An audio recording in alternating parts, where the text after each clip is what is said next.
First of all, I would like to pay my courtesy and respect to the traditional owner of this land in which we conduct our activity today. Let me pay my courtesy and respect also to the traditional leader of this land who protected this land from time immemorial, the Sultanate of Sulu, and the Subanan people.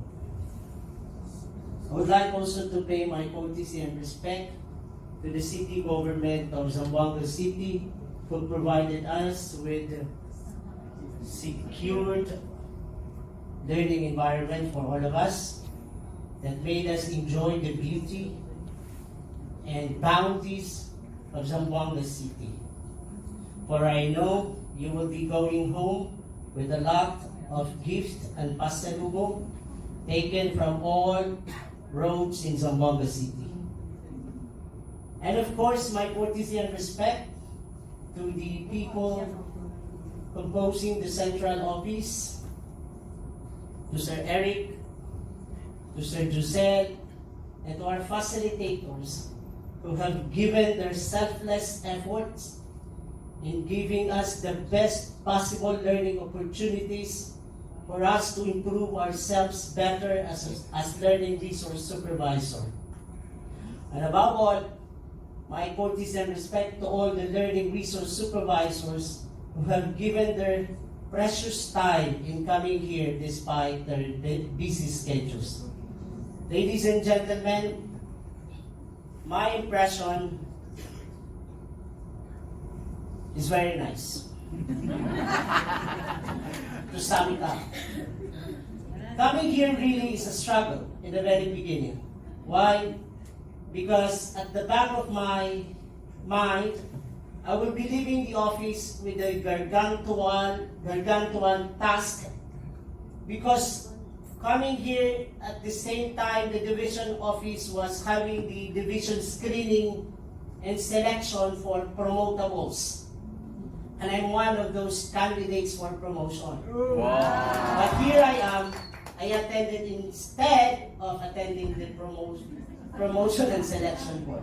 Second, I was tasked also to screen all applicants under my adopted municipalities. And I am adopting 2 municipalities at the same time, on top of our responsibilities as LR supervisors. So, our teachers, my teachers under me were calling me many times, how can they be screened when you are there in Zamboanga? Fortunately, some of the education program supervisors handled all the teachers under me, so they were screened already. So thank God. Coming here is my choice. Why? Because I see potentials, I see further learning and further professional growth. And to better understand the nature of the work of becoming an illustrator and graphic designer. And I therefore conclude that their work is very tasky and difficult. And we have to empathize and sympathize with these people.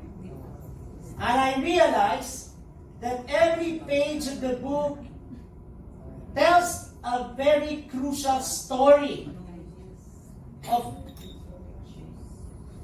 developing, evaluating, reviewing, and everything, all those processes in coming up in one page or one sheet of paper in that particular book. And see how it is important for all of us. And this training made me realize, and I know all of us realize, how important it is.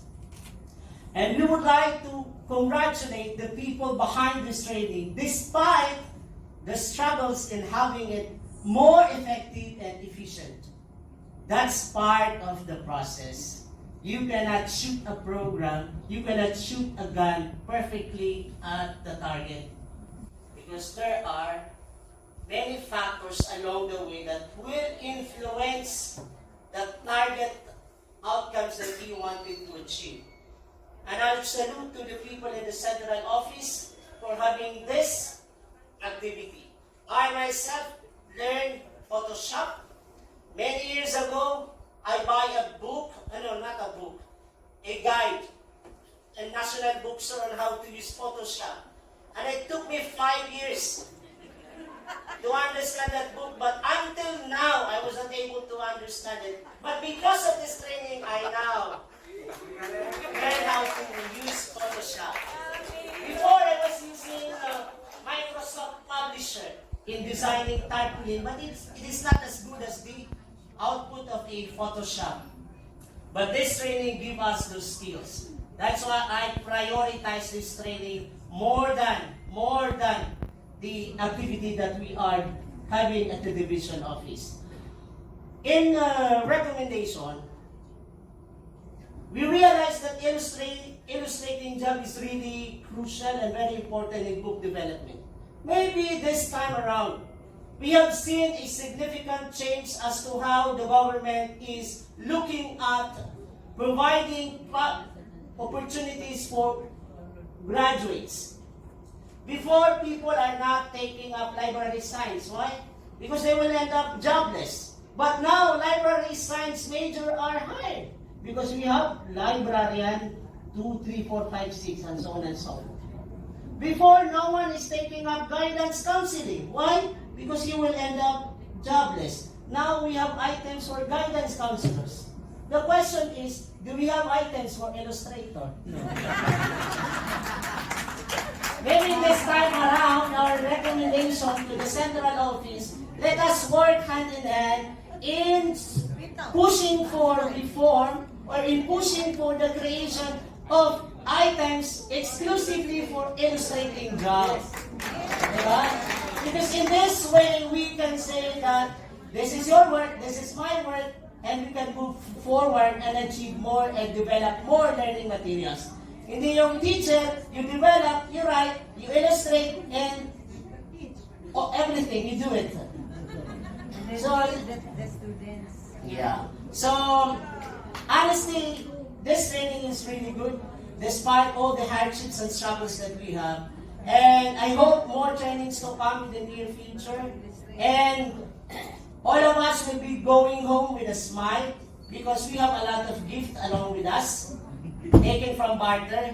And aside from that, the learnings that we have from this training. Again, my salute to all of you and to the host region, the Region 9, and the Zamboanga City Division. Assalamualaikum warahmatullahi ta'ala wabarakatuh.